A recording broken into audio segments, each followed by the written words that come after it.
ये आपका टॉपिक जो हम डिस्कशन करेंगे, that is formation of electronic spectra. Electronic spectra, okay, formation of electronic spectra. इस टॉपिक को डिस्कशन करने से पहले सबसे first where the curve is like this shape, है ना, जो आपका कर्व होता है वो कर्व को मर्ज जो कर्व होता है, मोर्स कर्व होता है, इसका शेप इस शेप में क्यों होता है। ठीक है, सबसे बेटा देखो, ये अगर आपका इक्विलिब्रियम पॉइंट है, ठीक है, अच्छे से समझना है इसको बेटा कि हम मॉलिक्यूल की बात कर रहे हैं, है ना। मॉलिक्यूल आपका कम से कम 2 एटम्स को लेके हम कर रहे हैं, homonuclear molecule, diatomic molecule की हम बात कर रहे थे। तो डाई एटॉमिक मॉलिक्यूल में suppose this one is the equilibrium point, ठीक है, ये मॉलिक्यूल हो गया और ए डिस्टेंस को सपोज मैंने ले लिया R E is the equilibrium point. फिर आपने इस मॉलिक्यूल में थोड़ा सा वाइब्रेशन दिया तो मॉलिक्यूल स्ट्रेच होके यहाँ पे आया, फिर वाइब्रेशन इंक्रीज होते होते यहाँ पे आया। ठीक है, जैसे जैसे आपका वाइब्रेशन इंक्रीज होते होते जाएगा, ठीक है, suppose this one is the molecule point, फिर आपने वाइब्रेशन दिया, वाइब्रेशन देने के बाद आपका वाइब्रेशन मींस वाइब्रेशन आप करोगे मींस क्या करोगे, बाहर से आपने कुछ एक्सटर्नली फोर्स अप्लाई करनी है ना, बाहर से आपने कोई एक्सटर्नली फोर्स अप्लाई करनी है। जब आपने फोर्स अप्लाई किया तब आपकी मॉलिक्यूल्स में जो शेप में जो चेंजेस आया, जो एटॉमिक डिस्टेंस है दैट विल फर्स्ट पॉइंट पे आपका इतना आया। ठीक है, जैसे ही आपका फोर्स बेटा इंक्रीज होते हुए जाएगा, ये distance between the atom will increases. Distance between, देखो ये इस कर्व को आप देख के देख सकते हो, distance between the atom increases, और जैसे ही आपका फोर्स इंक्रीज और होगा तो फाइनली एक पर्टिकुलर पॉइंट आएगा जिस पॉइंट पे आपका मॉलिक्यूल डिसोसिएट हो जाएगा into number of into its constituent atoms, into its constitute atoms. Clear हुआ शेप के बारे में। मॉलिक्यूल आपका यहाँ पे था, आपने फोर्स अप्लाई किया, फोर्स अप्लाई करने के बाद मॉलिक्यूल में क्या होता है, वाइब्रेशन होना स्टार्ट हो जाता है। वाइब्रेशन होने के बाद आपका मॉलिक्यूल का डिफरेंट पोजीशन यहाँ पे दिखाया गया है। ठीक है, जैसे ही आपका वाइब्रेशन इंक्रीज होते होते जाएगा, है ना, जैसे एक्सटर्नल फोर्स के साथ आपका वाइब्रेशन इंक्रीज होते होते जाएगा, आपका कर्व का शेप धीरे धीरे इस तरीके से बढ़ता हुआ जाएगा, इस तरीके से आपका कर्व का शेप बढ़ते हुए जाएगा, और फाइनली एक पर्टिकुलर पॉइंट पे, पर्टिकुलरली फोर्स पे, जैसे ही आपका वाइब्रेशन इंक्रीज होगा, आर ई क्या होता है, inter nuclear distance. R E is the inter nuclear distance between the atoms, है ना। जैसे ही आर ई आपका इंक्रीज होते होते जाएगा, inter nuclear distance between the atom increases, then finally ये stage will come when the molecule dissociate into its constituent atoms। ठीक है, that is the reason the shape of Moore's curve is like this। okay, अच्छा बच्चों एक बात बताओ, हम जो बात कर रहे थे फॉर्मेशन ऑफ इलेक्ट्रॉनिक स्पेक्ट्रा, तो फॉर्मेशन ऑफ इलेक्ट्रॉनिक स्पेक्ट्रा आपके डाई एटॉमिक मॉलिक्यूल में हमने जिक्र किया था। हम डाई एटॉमिक मॉलिक्यूल में अगर मैंने 2 स्टेट यहाँ पे ले रखा है, ये जो फिगर मैं आपको दिखा रही हूँ, ये 2 स्टेट के लिए मैं फिगर बता रही हूँ। ठीक है, suppose this one is the ground state, यहाँ पे आपका यहाँ पे क्या है, दिस एक्स एक्सिस में हमने इंटरन्यूक्लियर डिस्टेंस लिया है, तो दिस इज सपोज आपका आर ई मैं इस पॉइंट के लिए दिखा रही हूँ, आर ई, यहाँ लिख रखा है मैंने आर ई डैश, और ये एक्साइटेड स्टेट के लिए लिया है, तो this is R E double dash. Okay बेटा, यहाँ पे ग्राउंड स्टेट के लिए अगर जब हम इसमें वाइब्रेशन इंक्रीज करते करते जा रहे हैं, ये vibrational state v is equal to 0, v equal to 1, v equal to 2 and v equal to 3, 4 like this, ये स्टेट आपका इंक्रीज होते होते जा रहा है। तो finally at a particular point when your internuclear distance more increases, a point will come when the molecule dissociates into its constituent atom। okay, और इस स्टेज पे जब आपने, ये ग्राउंड स्टेट की हम बात कर रहे थे, और ये कौन सी स्टेट है, ये है एक्साइटेड स्टेट। एक्साइटेड स्टेट कब हो गया, जब आपने एटम के ऊपर अल्ट्रा वायोलेट रेज या विजिबल रेज एमिट किया, सॉरी विजिबल रेज आप इसके ऊपर इंसिडेंट किए हो। इंसिडेंट करने के बाद ये जो इलेक्ट्रॉन है, इलेक्ट्रॉन आपका जो इलेक्ट्रॉन यहाँ आपका रेडिएशन एब्जॉर्ब करने के बाद it goes to the higher state, it goes to the different higher electronic state, है ना, डिफरेंट हायर इलेक्ट्रॉनिक स्टेट। ये इसी हायर इलेक्ट्रॉनिक स्टेट को हमने क्या कल बताया था कि it goes to a different electronic higher state और it goes to the excited state. Okay, इस एक्साइटेड स्टेट में बेटा यहाँ इसका इक्विलिब्रियम डिस्टेंस के लिए हमने क्या लिखा है, R E double dash. Again हम इसको लिख सकते हैं डिफरेंट डिफरेंट वाइब्रेशनल स्टेट के लिए v इज इक्वल टू 0। आपने अगर यहाँ पे v ले लो तो इसको चाहे v डैश ले लो, v प्राइम, ओके, और v डैश वाइब्रेशनल स्टेट के लिए, या वाइब्रेशनल स्टेट 0 1 2 3 4 लाइक दिस, ये इंक्रीज होते होते जाएगा और एक पर्टिकुलर पॉइंट पे आपका ये क्या हो जाएगा, डिसोसिएट हो जाएगा। ठीक है, अच्छा बच्चों एक बात बताओ कि अगर आपका यहाँ पे जब हम इलेक्ट्रॉनिक स्टेट की बात कर रहे हैं, यहाँ पे जब हम इलेक्ट्रॉनिक स्टेट की बात कर रहे हैं और हमारा क्या टॉपिक है, वी हैव टू ऑब्टेन और we have to study how the electronic spectra obtain. Okay, तो to get the electronic spectra, first of all we incident visible rays or ultraviolet rays on the atom of the molecule.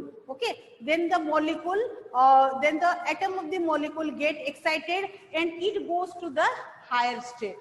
Okay, तो जब आपका electronic spectra के लिए जब आपने molecule के ऊपर आपने क्या क्या इंसिडेंट करते हो बेटा, विजिबल रेज या अल्ट्रावायलेट रेज, तो इस जो आपने इसके ऊपर इंसिडेंट करते हो तो इसके वाइब्रेशनल स्पेक्ट्रा में भी कोई फर्क पड़ेगा क्या? Is there is any difference after incidenting visible rays and ultraviolet rays? बताओ कि कोई चेंजेस आएगी या कोई चेंजेस नहीं आएगी वाइब्रेशनल स्पेक्ट्रा के ऊपर और वाइब्रेशनल एनर्जी के ऊपर? मॉलिक्यूल के देखो साफ सी बात है, अगर आपने मॉलिक्यूल आपका इक्विलिब्रियम पोजीशन है, फर्स्ट पॉइंट पे है बेटा, अगर मॉलिक्यूल आपका इक्विलिब्रियम पोजीशन पे है और इक्विलिब्रियम पोजीशन के ऊपर आपने कोई एक्सटर्नल फोर्स अप्लाई किया है, सबसे पहले वाला केस को हम स्टडी करते हैं, आपने इक्विलिब्रियम पोजीशन के ऊपर मॉलिक्यूल के ऊपर कोई एक्सटर्नल फोर्स अप्लाई किया है और एक्सटर्नल फोर्स अप्लाई करने के बाद इसमें क्या हो गया, मॉलिक्यूल के अंदर वाइब्रेशन होना स्टार्ट हो गया। ठीक है, जो मॉलिक्यूल यहाँ पे था उसका वाइब्रेशन होने के बाद ये एटम्स में, जो इसके एटम्स में वाइब्रेशन हो गया तो इसका पोजीशन यहाँ आ गया, यहाँ आ गया, यहाँ आ गया, यहाँ आ गया। जैसे जैसे आपका एक्सटर्नल फोर्स इंक्रीज होते जाएगा वाइब्रेशन उस हिसाब से क्या होगा बेटा, वाइब्रेशन उस हिसाब से इंक्रीज होते हुए जाएगी। ठीक है ना, तो एक पर्टिकुलर पॉइंट आ जाएगा और एक जैसे ही वाइब्रेशन इंक्रीज होते हुए जाएगी तो साफ सी बात है जो आ रही है मतलब inter nuclear distance between the atoms that will also increases, है ना। और एक पर्टिकुलर पॉइंट पे जब ये इंटरन्यूक्लियर डिस्टेंस खूब ज्यादा हो जाए तो इस पॉइंट पे मॉलिक्यूल आपका डिसोसिएट हो जाता है, ब्रेक हो जाता है to it's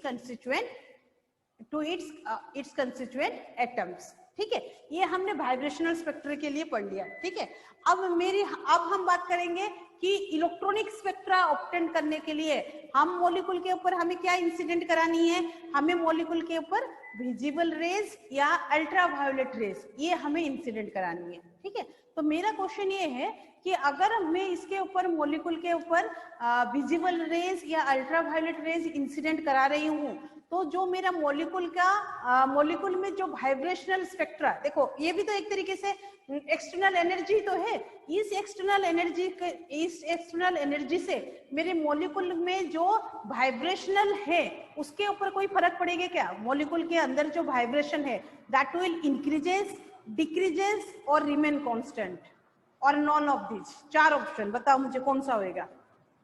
it will increase, decrease और remain constant, non of this. बताओ फटाफट, अपने आप को अनम्यूट कर लो और बताओ।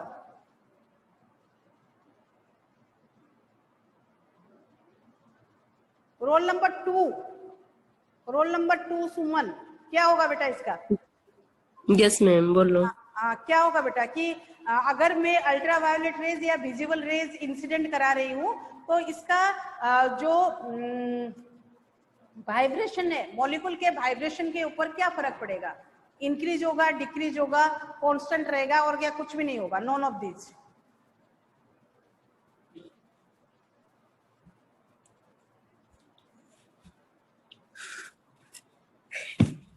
सोच के बताओगे? सोच लो थोड़ी देर। रोल नंबर 20, रोल नंबर 20 किसका है? Sushma, Susmita, roll number 20, section है।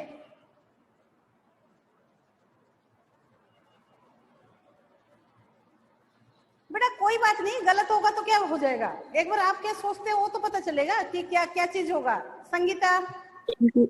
इंक्रीज होगा मैम। इंक्रीज होगा, गुड बेटा। बेटा साफ सी बात है, अगर हम फोर्स देंगे, मतलब बाहर से अगर हम कोई एनर्जी दे रहे हैं तो उनकी जो वाइब्रेशन होगा वो साफ सी बात है इंक्रीज ही तो होगा। हम वो प्रैक्टिकल करते हैं, ट्यूनिंग फॉक वाला प्रैक्टिकल आप करते हो, है ना? आप और कौन से प्रैक्टिकल करते हो? जैसे सिंपल पेंडुलम कर लेते हैं। सिंपल पेंडुलम तो आप लोगों ने सबने प्रैक्टिकल में किया है ना? सिंपल पेंडुलम वाली प्रैक्टिकल जो आप फर्स्ट ईयर में ही करने लग जाते हो, उसमें बेटा क्या होता है, जो आपका ये अगर आपका सिंपल पेंडुलम में ये अगर बब है और यहाँ से आप जितना फोर्स दोगे उस हिसाब से आपका क्या होता था? मोशन होता था।